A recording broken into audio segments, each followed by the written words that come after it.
প্রিয় দর্শক মণ্ডলী, এখন আমরা সরাসরি নির্বাচন কমিশনে আমাদের রিপোর্টার নাজিব বেগের সাথে যুক্ত হচ্ছি। নাজিব, আপনি কি আমাকে শুনতে পাচ্ছেন?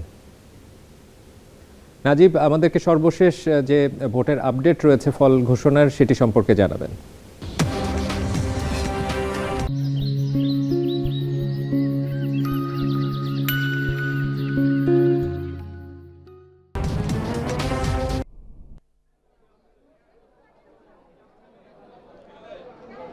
ভোট গ্রহণ কার্যক্রম শেষ হওয়ার পরে নির্বাচন কমিশনের পক্ষ থেকে একবার ব্রিফিং করা হয়েছিল। এর পরবর্তীতে যে আনুষ্ঠানিকভাবে নির্বাচন কমিশনের যে ফল ঘোষণার যে কার্যক্রম সেটি এখনও শুরু হয়নি, তবে আমরা আশা করছি যে খানিকক্ষণ কিছু সময়ের মধ্যে সেটি শুরু হবে। সব ধরনের প্রস্তুতি ইতিমধ্যে নেওয়া হয়েছে।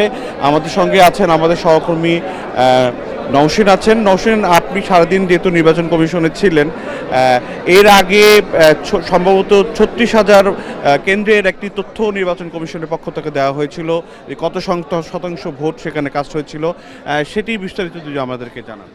নাজিব, বিকাল 4টার দিকে নির্বাচন কমিশনের সচিব উনি দুপুর 2টা পর্যন্ত এই যে আপনি যেটা বললেন যে 36,031টি কেন্দ্রের যে ভোটের একটা উনি পার্সেন্টেজ দিয়েছিলেন শতকরা হারে, সেটা বলেছিলেন যে প্রায় 48% ভোট কিন্তু দুপুর 2টা পর্যন্ত কাস্ট হয়েছিল। এরপর কিন্তু আরও 2.5 ঘন্টা ভোট হয়েছে।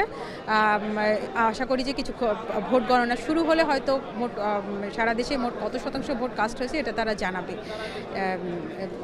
আনুষ্ঠানিকভাবে। আর আপনি তখন বলছিলেন যে জামাত ইসলামের পক্ষ থেকে একটি অভিযোগ আনা হয়েছিল, এছাড়া আর কোনো রাজনৈতিক দলের পক্ষ থেকে এখন পর্যন্ত আর কোনো অভিযোগ নির্বাচন কমিশনে জমা বা তাদের কোনো প্রতিনিধি দল এসেছে কিনা?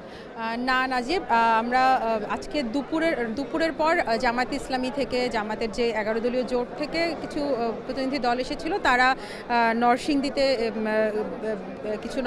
কিছু ভোট কেন্দ্রের ব্যাপারে অভিযোগ দিয়েছে এবং একই সাথে সারা শরীয়তপুর 2, পটুয়াখালী 1 ও কুমিল্লা 8-এর বিভিন্ন কেন্দ্রে তারা অনিয়মের অভিযোগ এনে ওইসব কেন্দ্রের ভোট গ্রহণ স্থগিত রাখার তারা আসলে দাবি জানিয়েছিল। পরে নির্বাচন কমিশনের থেকে আমাদেরকে জানানো হয়েছিল যে আসলে এটা রিটার্নিং অফিসার দেখবেন এবং দেখে বিষয়টি পর্যালোচনা করে আসলে পরবর্তীতে তারা এর আসলে কি ব্যবস্থা নেওয়া যায় সেটা নেবে, সেটা প্রমাণের ভিত্তিতে। আর এছাড়া আর কোনো দলকে আমরা সারাদিনে নির্বাচন কমিশনে অভিযোগ দিতে আসতে দেখিনি। বিভিন্ন রাজনৈতিক দলের পক্ষ থেকে আসলে তাদের আনুষ্ঠানিক সংবাদ সম্মেলন করা হলেও নির্বাচন কমিশনে এসে তারা অভিযোগ দেওয়ার যে বিষয়টি সেটি আমরা দেখিনি। এইবারের এই যে ত্রয়োদশ সংসদ নির্বাচন, এই নির্বাচনে 290 জন বিএনপির পক্ষ থেকে প্রতিদ্বন্দ্বিতা করছেন।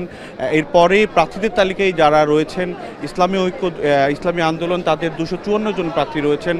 পাশাপাশি জামাত ইসলামী, 11 দলীয় জোটের জামাত ইসলামী, তাদের প্রার্থী রয়েছেন 223 জন প্রার্থী রয়েছেন। আমরা এই যে দেখতে পাচ্ছি যে হয়তোবা আমরা দেখছি যে রাজনৈতিক দল বিএনপি এবং 11 দলীয় জোটের পক্ষ থেকে তাদের প্রতিনিধিরা এসেছেন মূলত যে ফলাফল যে ঘোষণার যে কার্যক্রম রয়েছে সেটি দেখভাল করার জন্য। আমরা ইতিমধ্যে দেখতে পাচ্ছি নির্বাচন কমিশনের যিনি সিনিয়র সচিব রয়েছেন তিনি এসেছেন, হয়তোবা কিছুক্ষণের মধ্যে এই